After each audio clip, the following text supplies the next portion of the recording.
The HOA president hit me with a fine that could reach $1 million, all because of the wheelchair ramp I built to get into my own house. She thought she had me cornered. What she didn't know was that I held the court order that would dissolve her entire board and evict the HOA from my land. Act 1.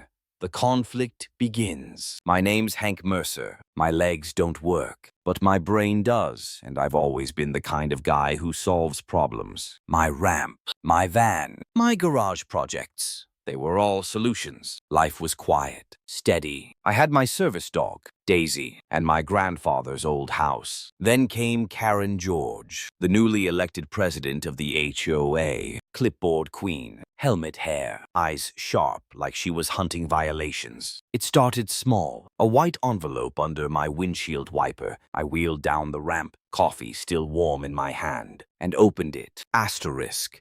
Unapproved architectural modification. Asterisk. Fine. $500. And not just one fine stacked. It said it could hit $1 million. $1 million. For a ramp I built to ADA specs, with stress tests and aircraft-grade aluminum. I measured every angle myself. To me, it was freedom. To her, it was a violation. Daisy nudged my hand with her nose, sensing my stillness. I told her it was just a bug in the system, but deep down, I knew it was the start of a war. 2 days later, another envelope, this time taped to my front door. Asterisk. Commercial vehicle in driveway. Asterisk. She had even snapped a photo of my van, cropping out the disabled plates. Another $500. I sat at my desk late that night, staring at the fines lined up in a neat row on my screen. Doubt crept in. Had I done something wrong? Was I missing something in the paperwork? Maybe I wasn't supposed to be here after all. That whisper of doubt. It was the same feeling I'd had after my accident, when everyone around me thought I was finished. Then I called my grandfather. He just chuckled, his voice raspy but firm. Hank, some people get a little power, and it's like handing a toddler a hammer. Don't let her smash you. Be smarter. That's when I decided I wasn't going to smash back. I was going to build something stronger. I started a folder on my computer, labeled it Asterisk HOA. Asterisk. Took photos of the ramp with tape measures for scale, videos of my van ramp deploying, permits for the security system I'd installed. Step 1, documentation. And Step 2, allies. My neighbor Tom was a retired air traffic controller with a garage that looked like NASA mission control. Radios, antennas, scanners everywhere. He knew every patrol Karen did in her golf cart. He grinned when I asked for help. Queen Karen, you've come to the right place. So, Act 2, escalation and the breaking point. Karen's routine was predictable: 8 a.m., 1 p.m., 6 p.m. patrols, clipboard always ready. So one afternoon, I wheeled to the end of my driveway and waited. Sure enough, she came buzzing around the corner. I'd mounted a small camera on my chair, recording wide angle. She stopped her cart diagonally across the sidewalk, blocking my way completely. Mr. Mercer, she said sweetly, we need to talk about these fines. I stayed calm.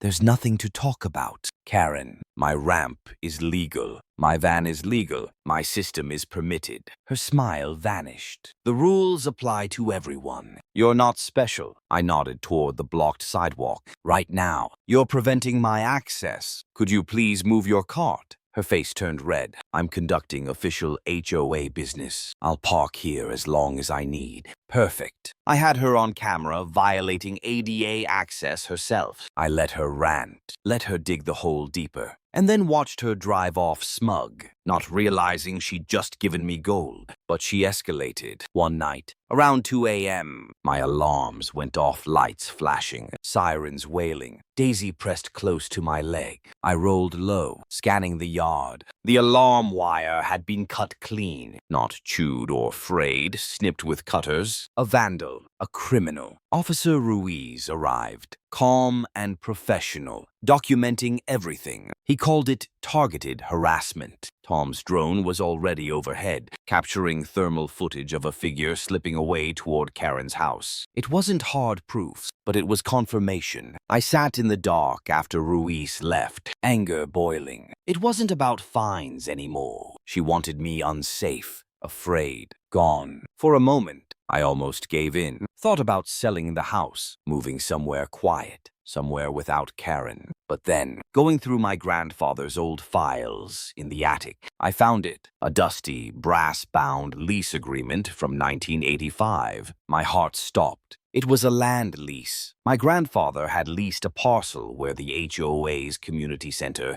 now stood to the newly formed HOA for $1 a year. And in the terms, they had to keep the peace, obey state and federal law, and maintain order. They'd broken every clause. Suddenly, everything flipped. I wasn't just a resident being harassed. I was their landlord. Act 3, the showdown. I hired Mark, a sharp lawyer who specialized in ADA and property law. He looked over the files, the photos, the police report, the lease. Then he smiled. "Oh, this is beautiful." We launched a two-pronged attack. First, a formal ADA complaint to the Department of Justice. Second, a legal notice to the HOA cure the violations in 30 days or vacate the property. Karen, predictably, did nothing. No apology, no dropped fines, no resignation. So Mark filed eviction papers. Court day came. Karen strutted in with a young, nervous lawyer. She glared at me like I was an insect under her shoe. Her side argued aesthetics claimed my ramp was ugly. My van was disruptive. The judge listened, unimpressed. Then Mark stood, calm, clear, surgical. "This is not about aesthetics. This is a landlord-tenant case. Mr. Mercer owns the land. The HOA is a tenant. The tenant violated the lease by harassing a disabled resident and breaking federal law. He laid the lease on the judge's bench, played the video of Karen blocking me, showed the police report. Every fact lined up like dominoes." Karen's lawyer stammered. The judge sighed. Then came the sound I'll never forget. The heavy thud of the judge's stamp. Eviction granted. The HOA had 48 hours to vacate, but Karen didn't budge. She believed she was untouchable, and that arrogance set up her public downfall. It was the annual summer festival, the crown jewel of Karen's calendar. Music, food trucks, kids with painted faces, all centered at the community center. My building. At exactly 1 p.m., I rolled down the street with Mark at my side. 2 sheriff's deputies followed. Calm, professional. The crowd quieted. Karen marched up, clipboard in hand, shouting, "You're trespassing on HOA property." The deputy stepped forward, voice steady. "Ma'am, we're not here for him. We're here for the property. This building is to be returned to its legal owner. Mr. Mercer, you need to vacate immediately." He handed her the stamped order. Her face froze, then twisted. She sputtered, screamed, accused me of theft. But the neighbors were watching, kids pulling away from the bounce house, ice cream melting in their hands. And what they saw wasn't me, it was her, screaming at law enforcement while the truth was plain as day. Within 30 minutes, the building was cleared, yellow tape stretched across the doors. The deputy handed me the keys. "It's all yours." "Mr. Mercer." Karen stood on the lawn, pale, shaking, humiliated in front of everyone. Her empire collapsed in seconds, and she didn't stop there. She forged petitions, signatures, even a notary seal to claw back power. But the fraud was exposed. In one final meeting at the library, the neighbors voted. Hands rose, one after another. The HOA was dissolved. Karen's reign ended, her lies crushed under the weight of truth. She stormed out, her cronies scrambling after her. And just like that, the tyrant was gone. Our final line. Power built on fear will always collapse the moment truth and courage stand against it.